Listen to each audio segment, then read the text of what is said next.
So I couldn't wait. It's Romania Black, and yeah, sorry about that.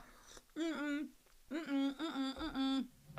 I don't have a translation for episode 25's poem yet, or a translation for season 2, episode 1's poem yet, but I could not wait because I actually watched episode 26, aka episode 1 of season 2 of Chihayafuru, a few nights ago, and I was sitting here tonight, and I'm like, there are other shows I should be watching, but guess what? I'm not watching them tonight because I wanted to see Chihayafuru because Sumire-chan, love her already. She's great. And I want to know more about this blonde guy that looks like he's related to Suo. I want to know, Sudo, I mean.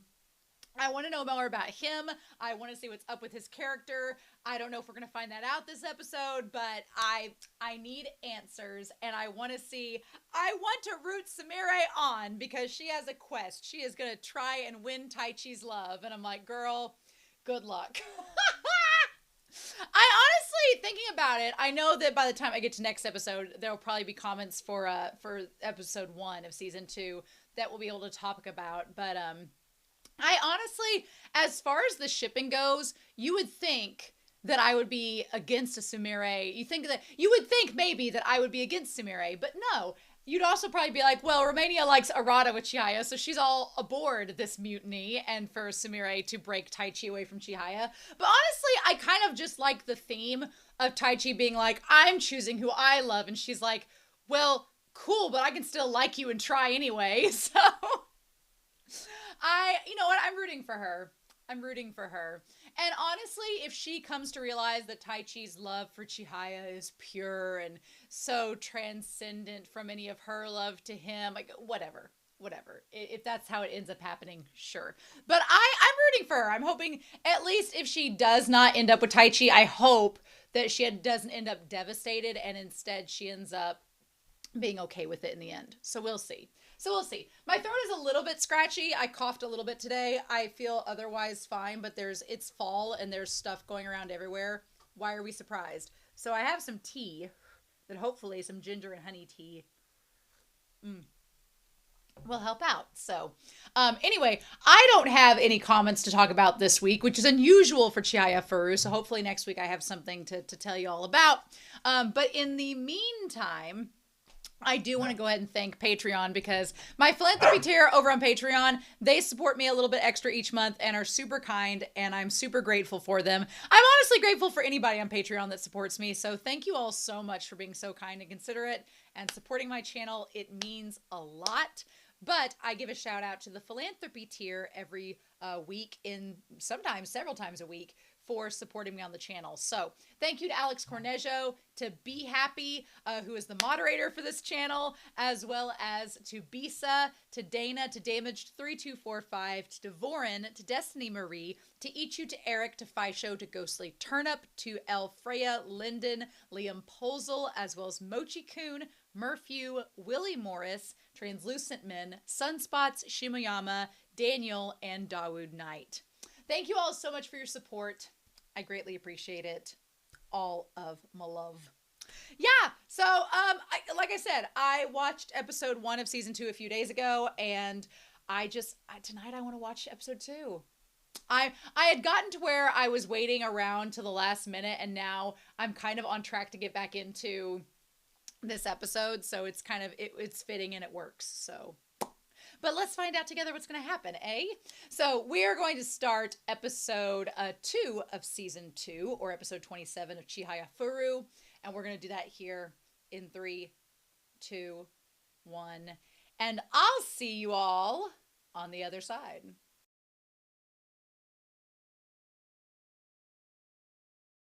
I like how we're in the middle of this episode and it's getting into this heartfelt moment with Kana and Sumire, and my dog is barking at me to throw a ball to him, and then the moment I end the episode, he sat down with the bone and quit barking. Why? Are we surprised? Are we surprised? I really liked this episode. I like Sumire a lot. She had her moment in this episode, but I was like, one thing that Chihayafuru is really good at is it does not keep the BS melodrama going in an episode when we need to get things back together, put it together and have it go. And thank goodness Chihaya spoke up this episode. Oh my gosh, I was so glad for her. I was rooting for her. I'm rooting for her and Sumire-chan. I was like, thank God she spoke up, because I was about to be like, if someone talks over Chihaya and yells at her one more time, I was gonna flip out. I was just like, Nishida, shut the hell up. So let's talk about this episode, shall we? Because there's a bit going on. I like Sumire. I like Sumire as, again, there are parallels with her and Taichi, which I find fascinating. For example, Taichi in the very beginning, like elementary school, we're going to talk about Taichi and Karuta and the reasons why he plays it. And so, but Taichi has always kind of been someone that presents himself very respectfully, and also there's a connection between Taichi and Sumire in how they put themselves out there for others to perceive. And Taichi is a little bit more subtle about it. I feel like Sumire is very obvious in this, but I feel like Taichi is a more subtle version of that. Because if you think about it, up until the end of last season, Taichi wouldn't practice the hand swiping in public because he didn't want to be seen that way. He constantly dresses, especially when he was in elementary school, he was dressed to the nines. And you could argue that's his parents, but also he could have got dirty and whatever. He was very well presented. But Taichi always has put himself out there looking put together, right?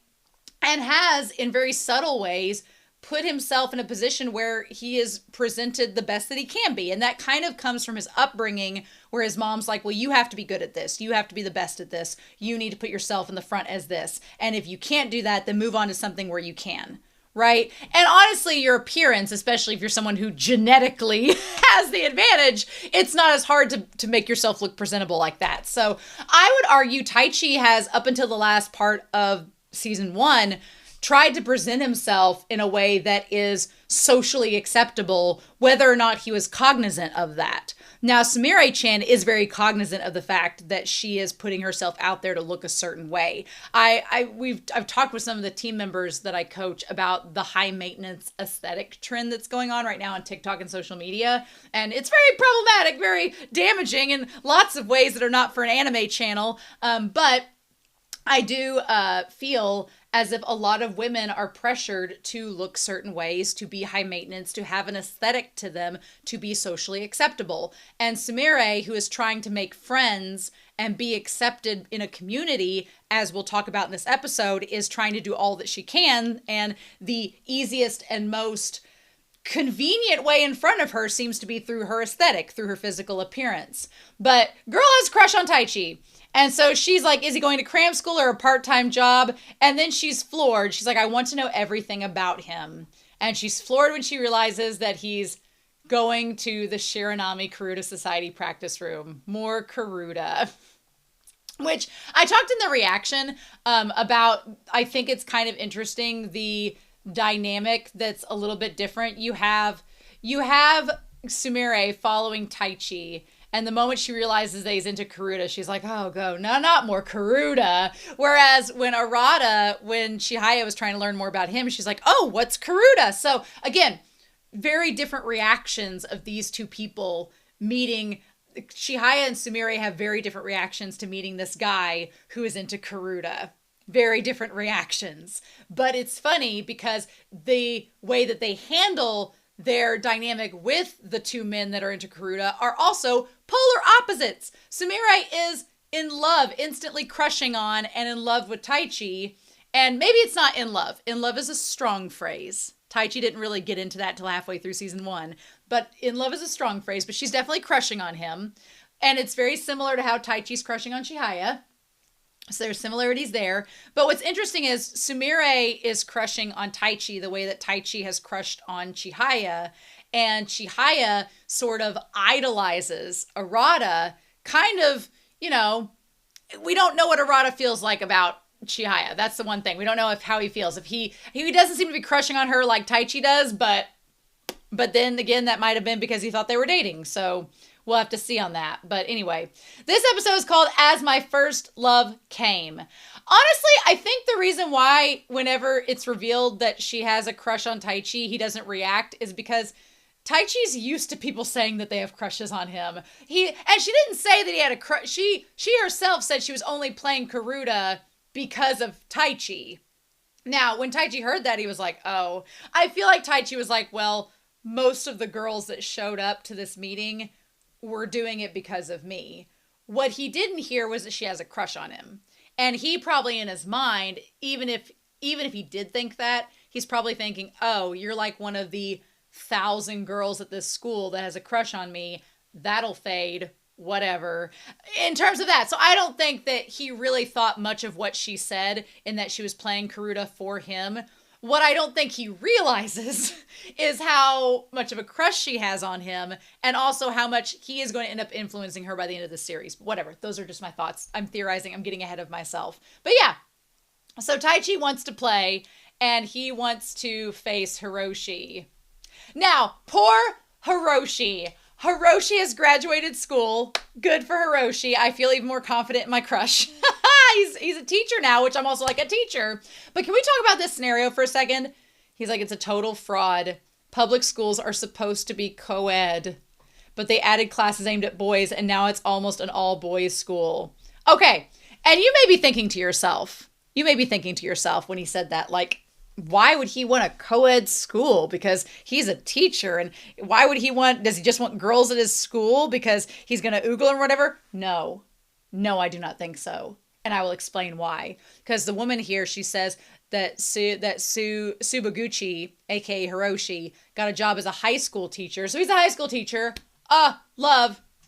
But said that there's only 8 girls in his grade.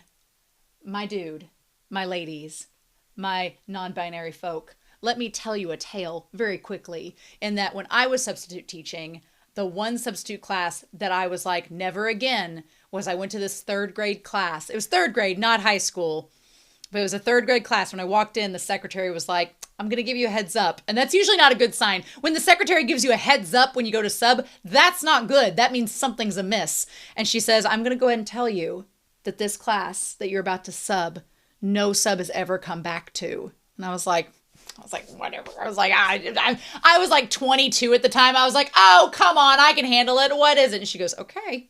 It was a 3rd grade class. They only had one 3rd grade teacher that year. This was a tiny school. #rule problems. There was only one 3rd grade teacher. There were 32 kids in that class. 4 were girls. And you may think to yourself, oh, that's sexist. That's okay. No, can vouch for Hiroshi. He had 8 girls in that high school class. I had 4 girls, 28 boys. It was like a little gang. They were terrible. It was the worst subbing experience.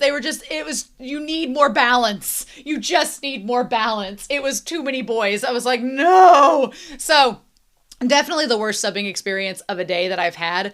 And so whenever she said that, I was like, oh no, instantly can relate. Poor Hiroshi. I feel for him. I wonder what subject he's teaching. He's like, I should have stayed in school another year. You don't want to stay in school too long. I like that Taichi says, that's the one area where you can beat Master Suo, that you graduated before he did. And I love Hiroshi's like, excuse me? And then he turns around and sees that Taichi wants to play him. He's like, you bastard. And when he turns, he sees Taichi bowing to him, saying, please be my opponent for the first round. I like that Taichi's very serious. He's like, I made a joke about Suo, as you do, but I seriously want to play against you. I love that. I love Hiroshi's like, okay. All right. I love it. I can't wait to find out what Hiroshi teaches. I'm sure they'll tell us, but that's so good. Good for Hiroshi being a teacher. I love that. So anyway, Sumire watches. One thing I like about Sumire is that she was paying attention. She did remember what Chihaya told her. Again, Chihaya, all the grade school teacher energy. Where Taichi just better hope her and Hiroshi don't get together, because that would be crazy. That's not going to happen, but it'd be crazy if it did. And so she remembers her talking about memorizing, and she's watching. I love that Harada saw her watching the match. The one thing that I wish would have happened would be for Harada to ask why she's there. Right? Because she says, oh yeah, she said something about the unique syllables and memorizing them. And she's looking through her material. And that's when Harada shows up saying they're going so fast. She's like, why does he care so much about it? Now, of course, Harada, seeing this new girl here, is like, are you interested in joining? And she's like, no. I wish he would have asked her why she was there. But knowing Sumire at the moment, she probably would not have admitted that she was there to see Taichi. I wonder if Harada is going to put 2 and 2 together. Harada likes to stir the tea. He likes to know the tea and stir it. So it's going to be a matter of time, I feel, until he puts 2 and 2 together. Because if he goes to a match and sees her at the match, he's going to go, oh, you were there because of Taichi. That's why you're here. That's what's going to happen, or at least what could. So I guess we're going to have to see. But I love that she asks, what is so fun about Karuta? Why does he care? What's the fun about it?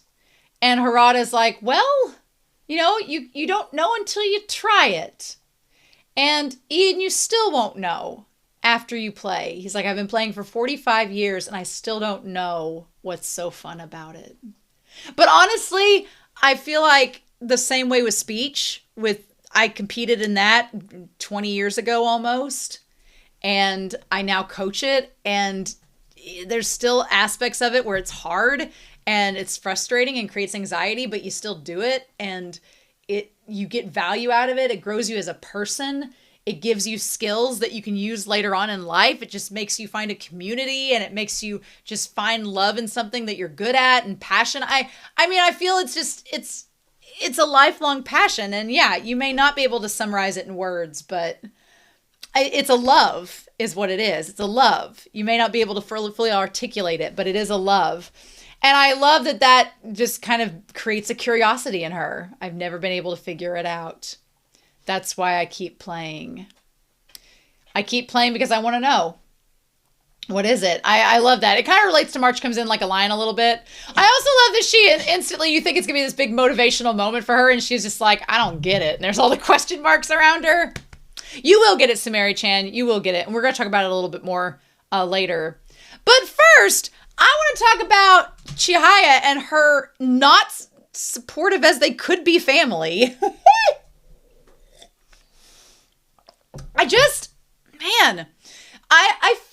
Chihaya is a saint. Can we say it? She's a saint because she puts up with so much and she does not complain or find anything wrong with it. There is a lot that happens in this episode that Chihaya brushes off and doesn't think a thing about that I would have been pissed about. And I would have been questioning, or I would have been frustrated about or sad about that it's water off a duck's back. And I'm like, girl, you're a saint, Mother Teresa, Mother Daddy Bear Teresa here. So she's coming up, we find out, with t-shirt ideas. And they're like, what are you working on there? And she's like, look, isn't it nice? And the mom's like, oh. Like, all it is, honestly, all they are t-shirt ideas. Like, she wasn't drawing porn or creating something weird. It was a t-shirt idea. And the mom's like, oh. And Chihaya, the instant the sister comes home, she's like, oh, hey, sister, you're back. And she's like, look, isn't this nice? And the sister's like, oh, it's awful. I'm like, the sister, I honestly think the sister is jealous.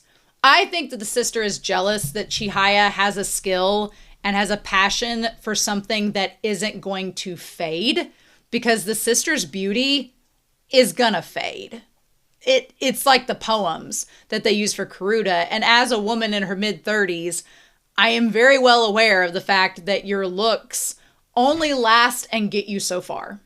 And then when you age, the looks start to go away, and it's going to be dependent on your personality and your intelligence. And Chihaya has personality. She may come across as ditzy, but girl is smart enough. She's got coaching instincts. Like, girl has some smarts to her. And what she gets from Karuta is something that can last her for years and years and years down the road. The sister's modeling career is going to be numbered, especially in Japan. Like, she's only going to be in the window of opportunity for a very short amount of time. And then it's like, what you going to do after that? Going to get a day job? So it makes me frustrated because I think the sister's jealous. And so she just brushes off Chihaya saying it's awful. But then the mom makes me upset too, because if the mom didn't understand it, that's fine. But she could say like, oh, okay. Do you want me to help give you ideas? Or do you want me to like point out the one that I like best? Or, oh, I like that one the best. Or maybe tweak this. Or maybe like, why did you choose that for?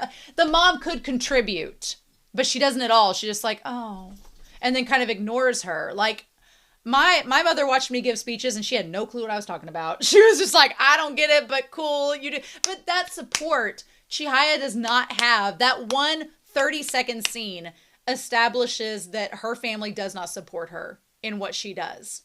And she feels so strongly about it, and it breaks my heart because they don't support her or care about her. And I'm like, this is so important to her. And just, oh, it frustrates me. So anyway, Chihaya is there, and this whole scene here where she's like, oh, well, I just wanted to help and clean up the room since, you always come and help, so I thought I should help out. I'm sorry I didn't notice sooner. And that was really sweet. Like, Chihaya freaking being Cinderella over here, with her sister and her not stepsister, not stepmother. But I like that she's there to help out Kana. Of course, she gets it wrong. She gets the mats too wet, which I get Kana's concern because she's like, the mats getting wet could mold easily, and that would be problematic. They don't have the money to get new mats. So she's like, oh, it's okay. And then she realizes that Chihaya didn't clean right, which I think this scene here does a good job of illustrating that Chihaya means well. She has lots of great ideas and she has lots of good coaching instincts, and she has great intention and is doing things for reasons. She's just not perfect. She's not, infallible, which I like that in our main character, right? We don't want a main character that's perfect. So she goes to get some dry towels, and that's when the paper falls to the ground. It says new team shirts. The one that has an X through it says victory or bust. Then there's one that says Mizusawa power. Then there's one that says world #1 and national #1. She's like, oh no. I wish they would give Chihaya some more credit or help with her things. Like, girl has all these ideas. Who else is making shirts? Y'all making shirts? Nobody's making shirts. I would And then this was just a sad day for Chihaya, because the only people that came back were the two, fake friends, I guess, to Sumire, which we'll talk about, and then Tsukuba. I love Tsukuba. Tsukuba's a great name. Love him already. But yeah, everybody's like, oh yeah, they're all testing out other clubs this week to see if they want to come to this one or not. And she's like, oh, this is hard.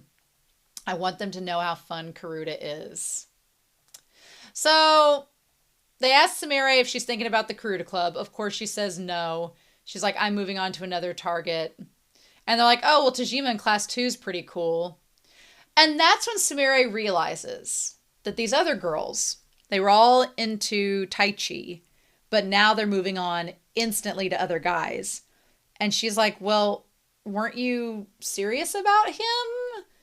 And they're like, well, I mean, he's hot, but we're just going with the flow, and there are other guys. And I don't think Karuta's for us. I don't want to work that hard. And she's like, oh yeah, no kidding. I feel like Sumire feels kind of let down in that moment because she thought they were all had this intense love of him, but then she realizes that these two girls are kind of flaky, and she's like, oh, you guys aren't that into him, so you guys were just going with the flow and just doing whatever. Oh. And you can tell Sumire is not like that. She is more committed and she's more on it. And then we go to McDonald's. That is one of the most obvious product placements, trying not to be an obvious product placement I've ever seen in my life. Like the colors, everything about it, I was like, no. So one thing I did not realize was that unlike Nishida and Taichi and Chihaya, who have known each other since elementary and middle school, and so thus they knew each other coming into high school, Sumire didn't really have any friends coming into high school. And so these two girls, she kind of latched onto and was like, oh yeah, let's be friends. And she's like, we've only been friends a few days, but we're already out of things to talk about. And that sucks. That sucks. She's like, is this what high school will be like if I don't join a club? That really sucks, because I've been in that position before, like working at places where you don't really know anybody, and so you try to make friends, but then you quickly realize that the people you're working with, you have nothing. I think her example here is I can be okay at small talk and conversations up to a point, and then when there's nothing else to talk about, I'm like, ah, like silent scream. But I worked at a job once teaching at this school, and there were a group of us that were teachers, and we all shared an office, and it's like, oh, we're going to become office friends. It's going to be like this TV show. It's going to be great and everything. But the people I was with, I very quickly realized I had nothing in common with, and we only hung out at work. And then after like 10 minutes, we had nothing else to talk about because we had no interests that were the same, no affiliations that were the same. We didn't watch the same shows. It was just, there was nowhere for the conversation to go. And that's so awkward. Honestly, it's why I feel like a lot of people that go to college join fraternities and sororities. I always kind of, ragged on them a little bit, and I was like, oh, you're paying to have friends, because that's kind of what they are. But on the flip side, I was privileged and had friends through the speech team that I was on, so I didn't have to pay for friends. I was getting paid to go to school and compete, and those teammates were my friends. But if you didn't have a club or a team you were on and you didn't know anybody there, then yeah, I can get why you would pay for friends, because otherwise, how are you going to meet people? What are you going to do? And I feel like that's such an epidemic now because social media makes us so isolated that sometimes it's hard to find friends and go out and hang out. It's a problem. It really is. And so I feel for Sumire where she's like, am I going to get stuck with these people? And so then she's like, well, I can't waste time worrying about finding the hottest guy in school. I just need to find a new boyfriend fast. Don't do that. That's bad advice. Don't do that. I love this kid behind her, like eating the burger, like stuffing his face while the parents are discussing whether or not they go to marriage counseling. Like, don't be like that with Sumire. No, girl, I have never been the type of person that's needed a boyfriend. I've never really even had a boyfriend. But going to school, I watched women and I watched men that were like, I have to have a partner to be functional. Let me tell you how that went. That didn't go good. Because if you are desperate, you will only find desperate. And desperate times desperate does not equal longevity. It just doesn't. There's not longevity in that typically. Now, maybe you're one of the rare ones, but I've never seen it work out. So I'm like, girl, you don't need to find a new boyfriend to pass your time. That's not going to work. She's like, I can't waste time just finding the hottest guy in school. And then that's when she says the poem, so the flower has wilted. Like she understands. I love that she sees the poems as all love poems and Kana finds the beauty in them just in a different way. We'll talk about that. We'll talk about that scene. But yeah, so then her ex-boyfriend texts her back, Kazuki, and is like, oh, you want to meet up? Like, what a jerk. What a loser. Like, I'm sorry, if you dumped her and then he probably dumped her and then realized that he couldn't find anybody else and he's bored. Red flag. Don't go back to him. He ain't worth your time. No. She's like, he's the one who dumped me. And now he's asking me out without a single apology. Yeah, girl, no. Red flag. Dump that. I've never been able to figure it out. And she hears Harada's words, and then Taichi say, I would rather choose the girl I devote myself to. So then Tsukuba, I love that Chihaya's like, he stayed. I have this new guy, he stayed. He has to be related to Sudo. He has to be related to Sudo. They have to be cousins, or he's like one of the three brothers. He said he had three brothers. If Sudo is his older brother, I will be like, yes, yep, If Sudo's his older brother or they're cousins or something, I will not be surprised because they look same blondie hair, same like closed eyes that open when you're being shifty. Yeah, no, I won't be surprised at all. I like Tsukuba though. He's fun. But yeah, Chihaya's like, look, this is the last new member. He was the only one left, so I brought him here. And I like that they try to cheer her up because, of course, Chihaya, I mean, from a recruiting standpoint, because as a coach, I do that too, it sucks when people don't stick around. And it sucks when you recruit and you put your heart and soul into it and you put all your energy and then people turn it down, it sucks. It is like someone takes a baseball bat to your heart. It feels really bad. So I empathize with Chihaya so much in this. And they try to cheer her up. Nishida and Kana are like, well, if any of us taught them, it would have ended up the same way. And she's like, well, we were going to make our school a powerhouse school. And they're all like, none of us are dreaming that big. But Chihaya, she really did have these ambitions. And she's like, oh, this didn't work, And now, I want to talk about some things. I want to talk about Nishida and I want to talk about Taichi. All right, we're gonna play devil's advocate for Nishida and for Taichi. I'm not going to be all doom and gloom, so don't worry. But Taichi here, he's like, this is why I didn't want to let Chihaya teach them.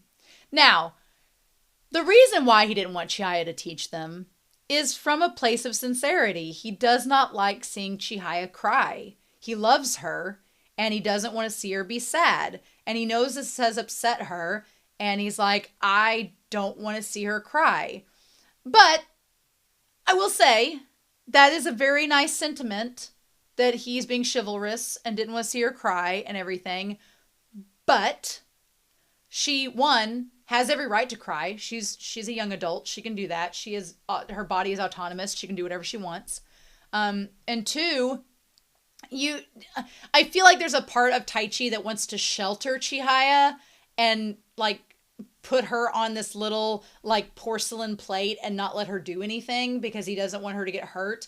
And that's all well and good, but that's also not objectifying her. I'm not saying that, but it's not letting her be a person and not letting her be her own person.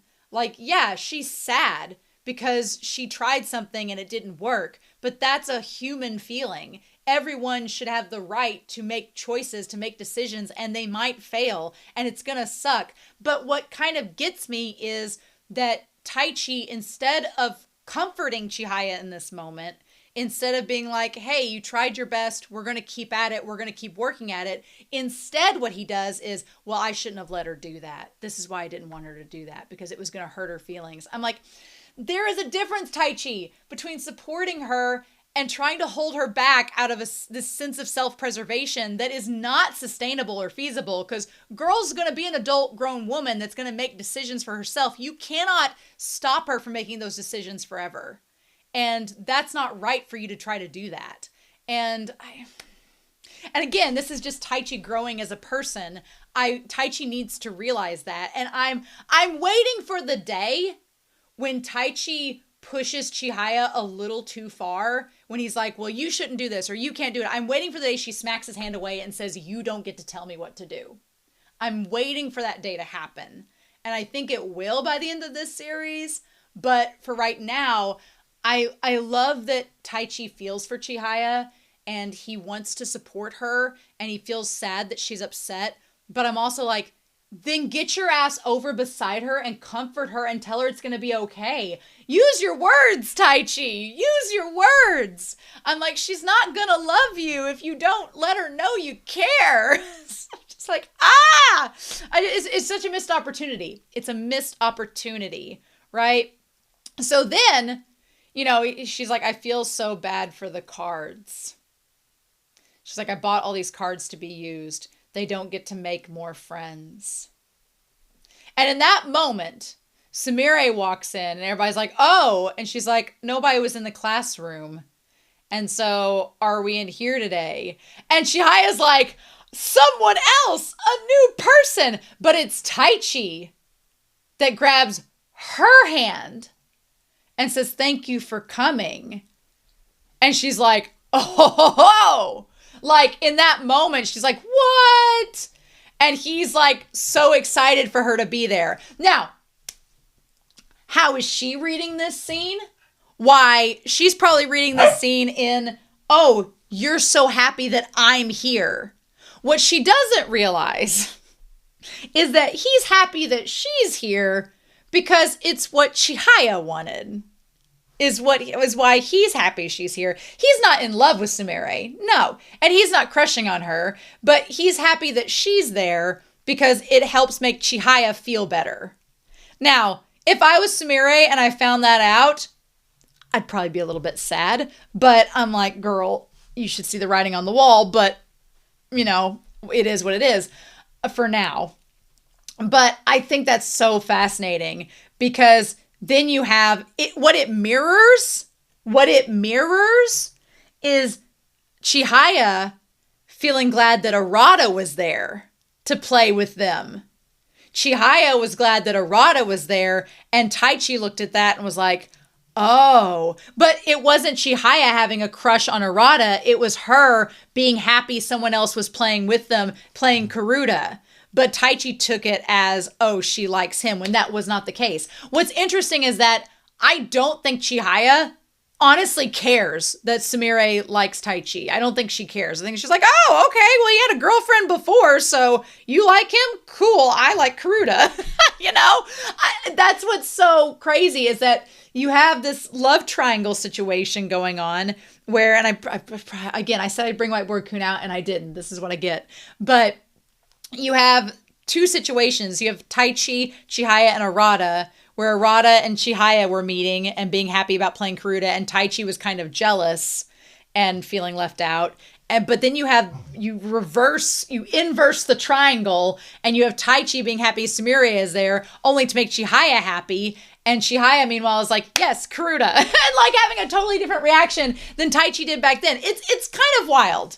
It's kind of wild. We may have to make triangles for next time. But Sumire is so excited. And she's like, this is terrific. And, you know, Taichi has the blush on his face and everything. I mean, how is she supposed to react? And here's the thing. If this were reversed, if Arata had came in the room and said, I'll join the club, and Chihaya had been like, oh my God, that's amazing, Taichi would have been jealous and been upset.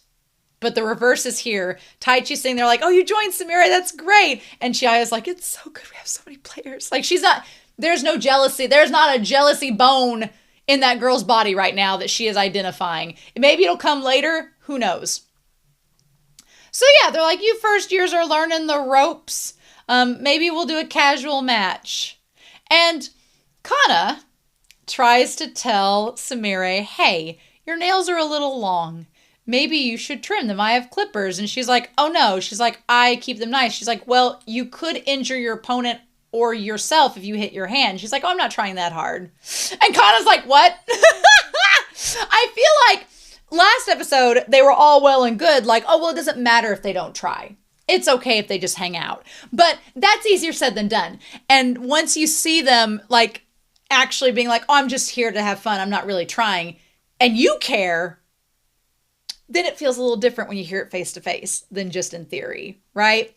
And I can understand Kana's frustration because, again, I coach a team and, you know, it's 2025. When I was competing, you had a standard of how you looked, how you did your hair, how you did your makeup, how you dressed. Was it dated for the time? I mean, now, yeah, it's dated. But back then, that was what it was expecting. And it was, if you're a woman, you dress this way. If you're a man, you dress this way. And there's no in-betweens. It's this or this. 2007 was a different era. Nearly 20 years ago.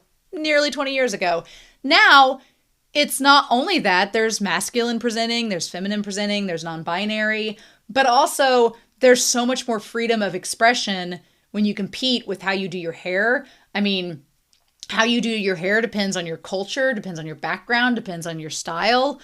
And it's so much more, I appreciate it from a coaching perspective because it is more liberating for students to be like, yeah, dress how you want to look professional, but dress, there's not as much rigmarole around the standard as there was when I competed. And you're not boxed in so much in terms of what you can look like as it was when I competed. So I appreciate that. But also, there is a standard to it. And I like that Kana spends this episode talking about the standard. And she's like, okay.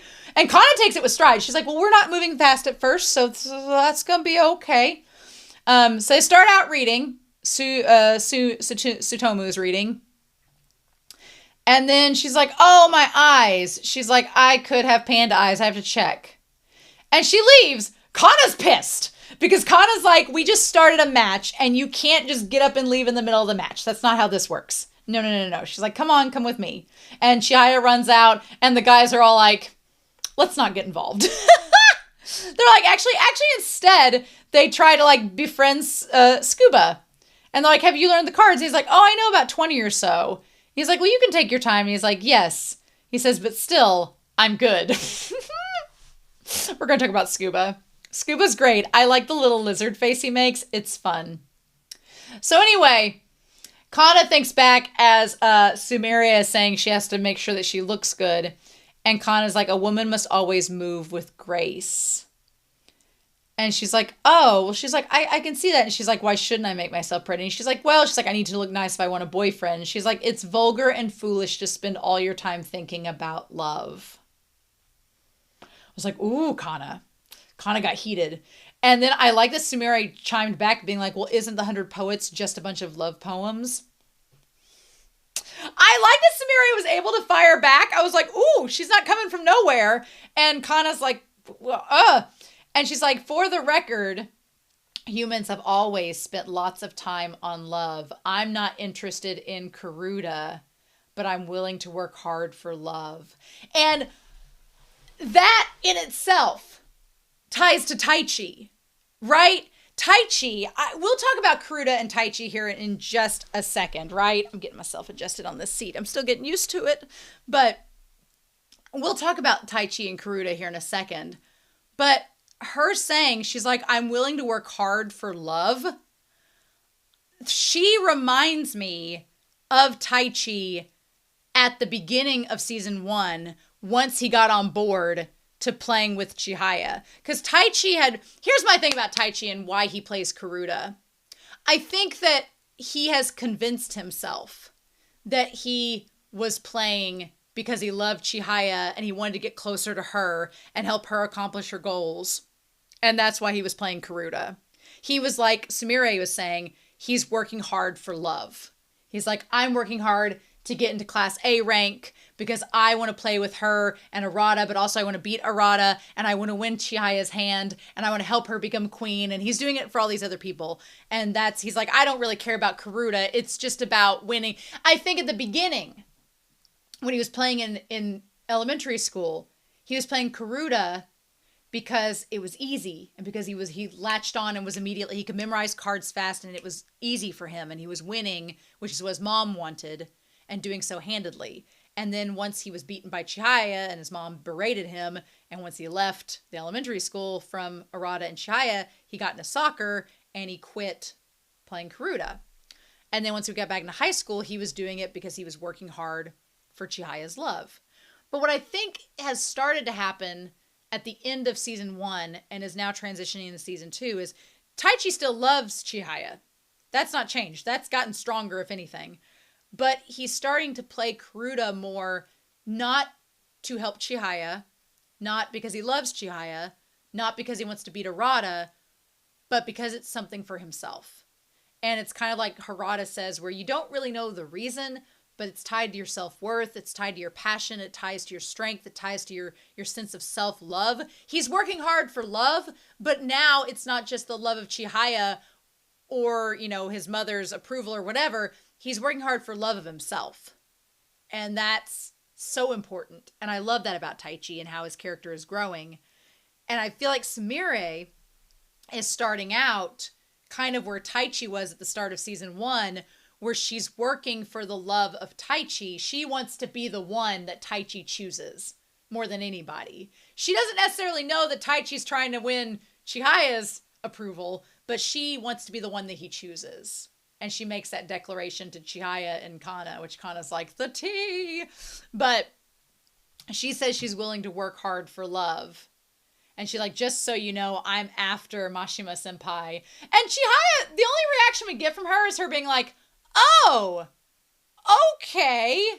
And Kana's like, well, this won't work. She's like, she's crazy about love. And I love that by Chihaya it says crazy about Karuta. Which is funny because honestly, when I think of two characters that are emblematic, and this is my shipper brain, but when I think of two characters that are emblematic, I think of Taichi being associated with love, and I think Arata being associated with Karuta. So you have your girl after love, just like Taichi's after love.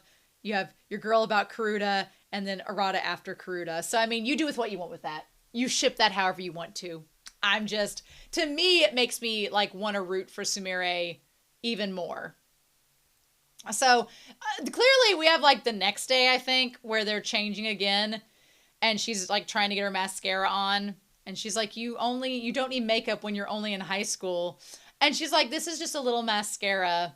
And I like that she is high maintenance. And she's like, it's part of my identity. She'd fix her mascara even in a fire.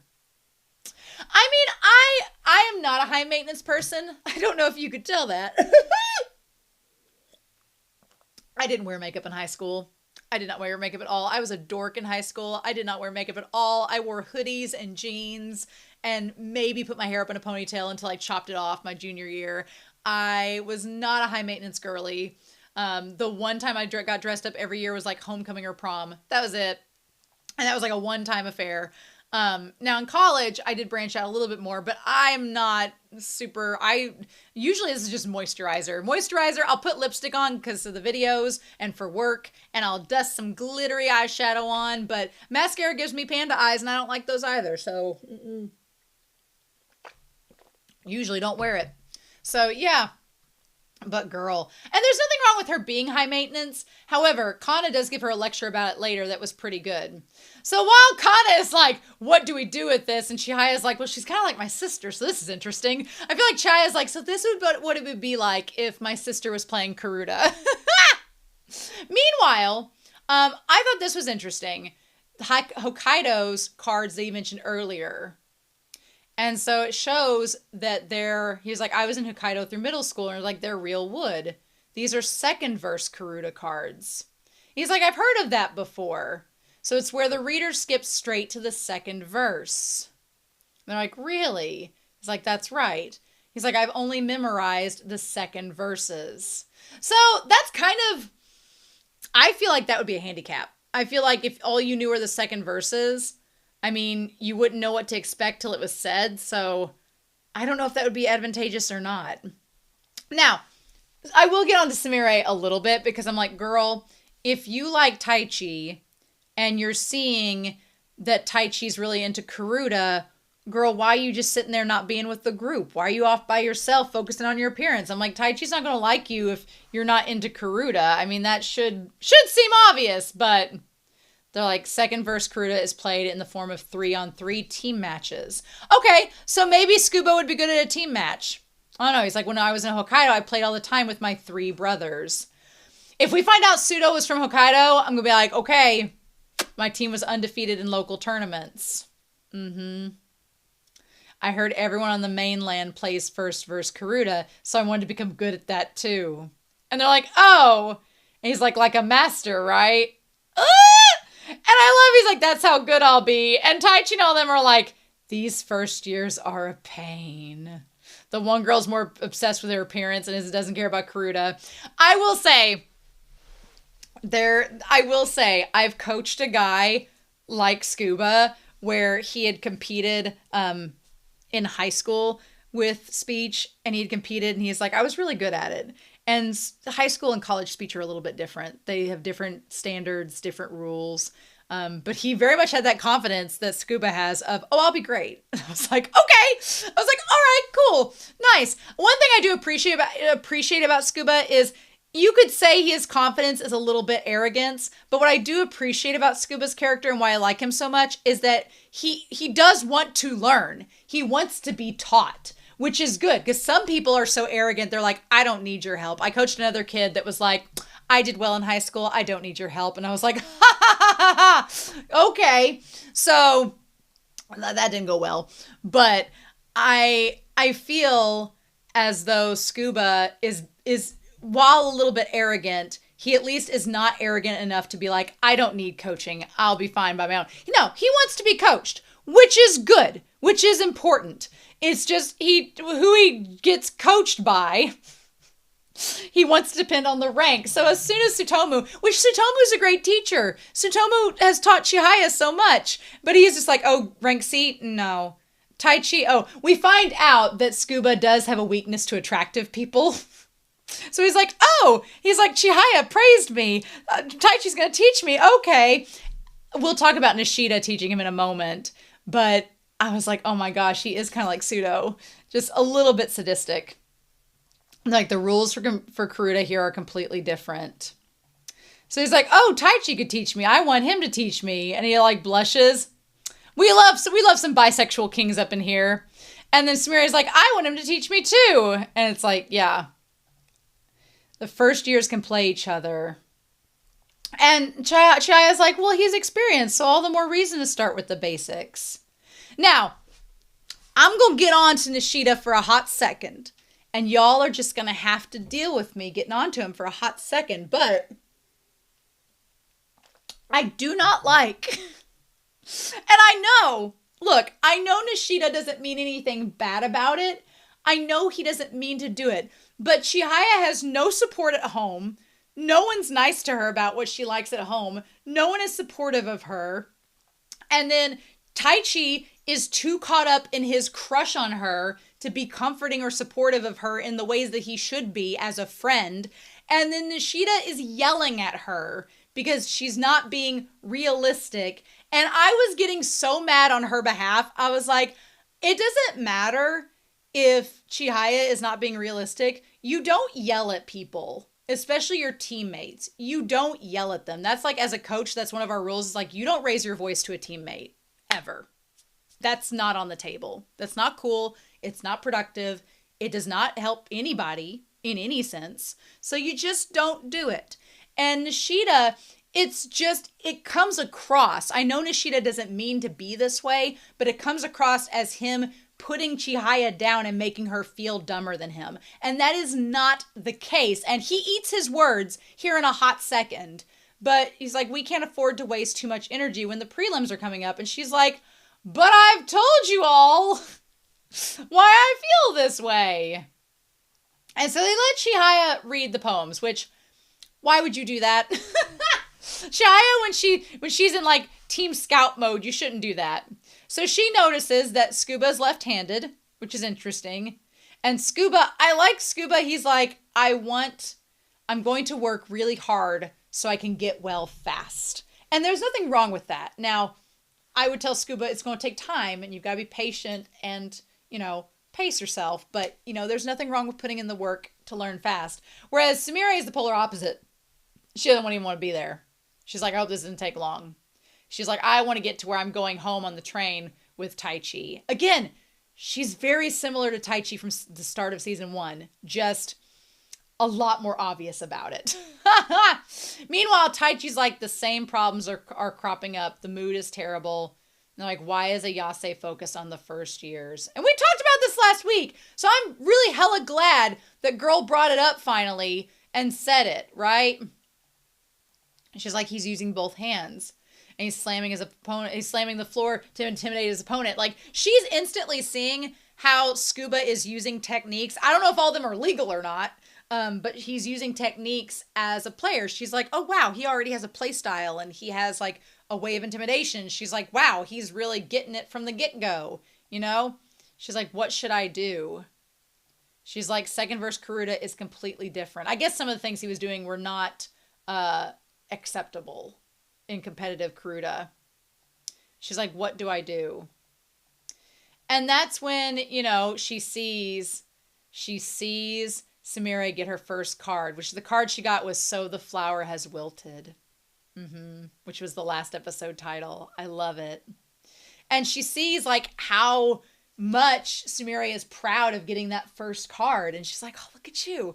And so, Chihaya just loves that she has that feeling. And so she tries to tell her, she's like, hey, you need to trim your nails. And she's like, what? And she's like, why? And she says, did you see how strong Subakun's fingers are? If you hit him, you'll tear a nail off. And she's saying true things. She's like, you're going to hurt yourself. She's like, tear it off. And she's like, I'm not going to try that hard at Karuta. And she's like, but you will. You were happy about taking your first card, right? You'll start moving faster and faster to take the card, Sumire. And she's like, what about your right hand? And Chihaya's problem, if Chihaya has anything that we can talk about, Chihaya does tend to go all in so quickly and she can be like a waterfall. She can be overwhelming.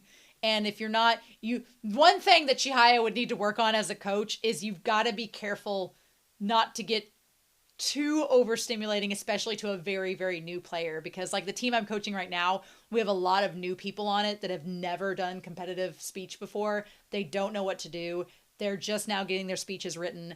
They are like, how am I performing? What am I doing? And it's so easy to overwhelm someone and be like, oh, and be like Chihaya and be like, oh, but you do this and this and this and this. You got a baby step. You got a baby step. You gotta hold the baby deer food, because it can be overwhelming, right? And anxiety inducing. But she's like, what about your right hand? She's like, maybe if you just did your right hand. And she said, I only said I joined this club to be with Tai Chi. Yep, not to play Karuta. Now, luckily, she said just to be with Tai Chi. She didn't say because she loved Tai Chi or had a crush on him, just to be with him. That's all she said. So, good. That's not, made things too awkward. But then she gets sad and runs off. And Chihaya's like, oh my gosh. And again, Nishida dismisses, saying, oh, just forget her. She's made it clear she doesn't want to play Karuta. I'm like, Nishida, fight for her to stay there, damn it. And says, ignore her. And that's when Chihaya says, ever since I collapsed and had to forfeit during the tournament last year, I spent every day wondering what would have happened if we had one more member. She's like, yeah, our team could have gone on if we had one more member to come in, because I wasn't there. And I'm glad she said something, because I think sometimes, I know that they don't mean to, but I think that Nishida and Taichi sometimes, and all of them, forget that Chihaya is not dumb. She's not ditzy. And she's not, she can seem airy sometimes, but she's a human who has regrets, has shame, has sadness in her, and feels bad about this, and she's trying to rectify it. She's like, I fell, and she's like, we finally have new members. 2 of them stayed. And I'm not going to give up on them. I like that Tsukuba this whole time is just like, Tsukuba's like, what happened? What did I miss? What was going on? And she's like, I'm not giving up on them. And then, of course, because, again, she rushes in like a waterfall. She hits the chair, and hopefully her leg's not really hurt. Hopefully her leg isn't hurt to where it gives her problems sitting on the mat. Hope that's not the case. Don't be foreshadowing. But it does give Kana a excuse to go find her, right? And they're like, you launch yourself like a catapult. Yes, she does. And then Scuba's like, did you see how strong Scuba-kun's fingers are? And he's like, Ayase senpai complimented me. He's like, notice me, senpai. I love it. I like Scuba a lot. And they're like, oh, Scuba. And that's when Nishida's like, okay, I'm in class A. I have the most experience. I'll teach you.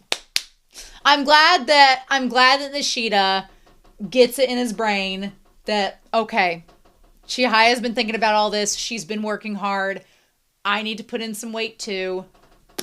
I'll teach you how to do it. And at first Scuba's like, well, you're not as attractive as Taichi. And he's like, don't you groan? I love it. He's like, let's start with the basics. You're only allowed to use one hand in competitive Karuta. It's against the rules to use both hands. I'll show you the proper right-handed form. He's like, yes. But he's left-handed. That's the one thing. He's left-handed. He's like, move your right leg back. Bend over a little. Your head's crossing the line. Okay. I love it. None of us blamed Ayase for what happened at the tournament last year, because we knew that she was the one who hurt the most. I feel like they're like, well, we thought she maybe have forgot about that by now, but it's like, no, girl did not. You want to become as good as you were. I'll make you good. Okay. So then Kana, inspired by Chihaya saying that, goes after her and says, let's go back. And she's like, no. He knows now. He knows how I feel. And she's like, you're probably laughing at me. I'm glad that Sumire is finding like legit friends who are nice people, because I just get the idea that she's been around a bunch of fake people. And I'm like, girl, do not waste your time with that. No. She's like, you're probably laughing at me and you think love is foolish. If you're here to mock me, go away. And that's when Kana's like, no, yesterday when you said that the 100 Poets was a bunch of love poems, I had to admit that you were right. We share the same feelings like they did in the past. However, 100 Poets is an anthology of poetry. Their poems are still known 1,000 years later because they expressed their feelings and techniques in adherence to the 31 syllable rule.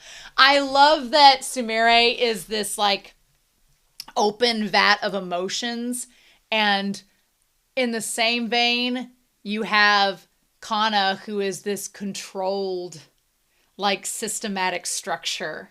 And I love it. I love the way that they're foils for each other. It's so good. And then she says, the feelings expressed are dependent on the rules. She's like, you can love him, but if he likes Karuta, we got rules to follow, girl. I love it. Do you really think the president knows your true feelings after hearing that little outburst? She's like, do you really think he knows you have a crush on him just because you said you played Karuta because he's there? He deals with that all the time. He deals with that every day. She's like, but... And Kana's like, it's okay. Let's go back. Come with me. She's like, you make it sound so easy.